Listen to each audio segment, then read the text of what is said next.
So before we start, here's a bit about me. I grew up in a suburb in Aurora, Ontario, and I was born in Markham at Markham Stouffville Hospital. These are both suburban areas, so I've never really gotten to know farm fresh food.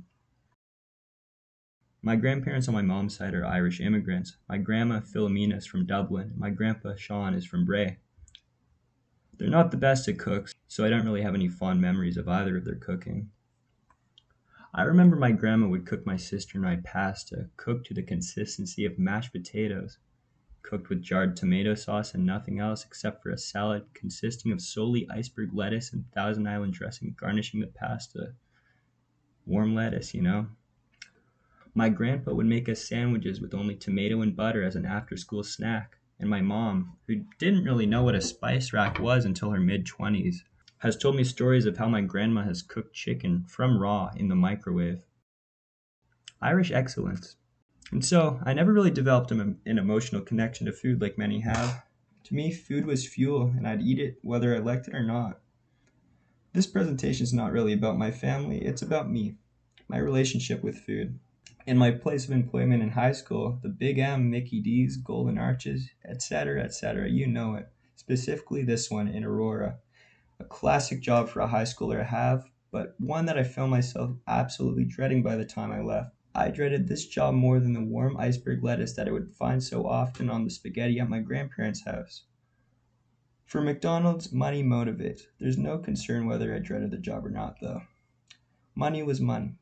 This is the business of food. There's no need, no room, and no time for that emotional connection. It's supposed to be cooked, served, and eaten fast, fast, fast. There would be times when I need to work 11 p.m. to 7 a.m., serving waves and waves of after-party crowds and shift workers heading to their overnight shift at wherever, a crowd that I could look at and think, you're not so different, you and I. And the kind of people that would just kind of like hang out at a McDonald's at like 3 to 4 a.m. on a Friday. You know them. On especially busy nights, there would be a lot of food waste. Orders of 50 some odd burgers were common on these nights. Odds are that a few extra will be made, only to go to waste by the oh so ambitious customer who bought more than they could chew, or the robotic McDonald's employee, me, whose head is in another space, thinking to himself, I should quit, as they make a few orders in addition to the aforementioned burgers, empty-mindedly adding pickles to a burger that's not supposed to have pickles, needing to have to either throw it out or eat it, because the customer won't accept it as is. I've never seen more food go to waste in my life than in a place like McDonald's. At about 4 a.m. or so, too, any extra meat left in the warming shelf is thrown out. That's more waste. McDonald's Q3 earnings in 2021 year to date was 13 billion USD. A minimum wage worker like our high school Brendan would be earning about maybe 13 to 14 Canadian per hour if you were working at McDonald's in 2021. Food waste, like what I would see on an especially busy night, means just about nothing to McDonald's. McDonald's management counts this waste by the end of every shift, but analyzes this loss from an economic perspective. Like, look how much money we've lost. That's 10 McDoubles, 15 nuggets, and a piece of cheese.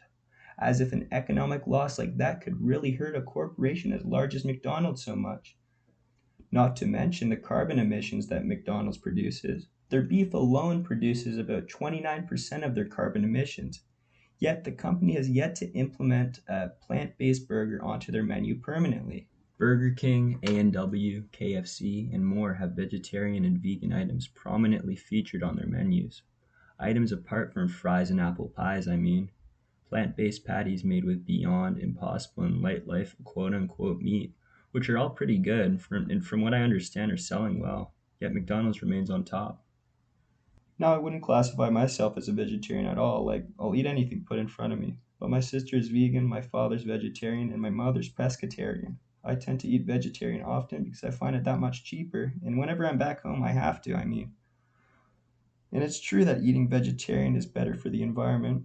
A veg diet can mean 2.5 times less carbon emissions than a meat diet, according to a study by Scarborough et al. You could roughly save the same amount of emissions as a family taking a small car off the road for 6 months.